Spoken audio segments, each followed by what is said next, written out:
வணக்கம் மக்களே, இன்றைக்கி நம்ம இதை பற்றி பார்க்க போகிறோம்னா ஒரு எக்ஸல் ஷீட்டில் எப்படி ட்ராப் டவுன் லிஸ்ட் வந்து கொண்டு வரது அதை பற்றி தான் பார்க்க போகிறோம். கம்பெனி நேம், சிட்டி, கண்ட்ரி இந்த மாதிரியான டேட்டா நம்ம மேனுவலாக டைப் பண்ணுறதுக்கு பதிலாக ஒரு ட்ராப் டவுன் லிஸ்ட்டாக இருந்தால் நமக்கு டைமும் சேவ் ஆகும், அதே மாதிரி ஈஸியாகவும் இருக்கும். ஃபஸ்ட்டு நீங்கள் ட்ராப் டவுன் லிஸ்ட்டு எந்த காலமுக்கு நீங்கள் பண்ண போகிறீங்களோ அந்த காலம் வந்து ஃபுல்லாக செலக்ட் பண்ணிடுங்க. நெக்ஸ்ட்டு டாப்பில் டேட்டான்னு ஒரு டேப் இருக்கும், அதை கிளிக் பண்ணிங்கன்னா டேட்டா வேலிடேஷன் ஒரு சிம்பிள் இருக்கும், அதை கிளிக் பண்ணிடுங்க. அது கிளிக் பண்ணிங்கன்னா நமக்கு ஒரு பாப்பப் ஓப்பன் ஆகும். அதில் அலோன்னு ஒரு ஃபீல்டு இருக்கும், அதில் வந்து லிஸ்ட்டு செலக்ட் பண்ணிடுங்க.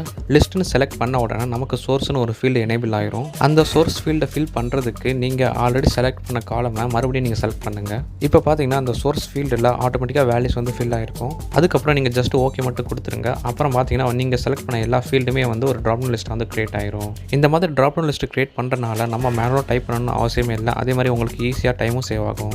இந்த ட்ரிக்ஸை நீங்கள் ட்ரை பண்ணி பாருங்கள், கண்டிப்பாக யூஸ்ஃபுல்லாக இருக்கும்னு நான் நம்புகிறேன். உங்கள் ஃப்ரெண்ட்ஸில் யாராச்சும் எக்ஸல் ஷீட்டில் ஒர்க் பண்ணுறாங்கன்னா கண்டிப்பாக இந்த வீடியோ அவங்களுக்கு ஷேர் பண்ணுங்கள். இந்த வீடியோ பிடிச்சிருந்தா மறக்காமல் லைக் பண்ணிட்டு சப்ஸ்கிரைப் பண்ணுங்கள். தேங்க்யூ.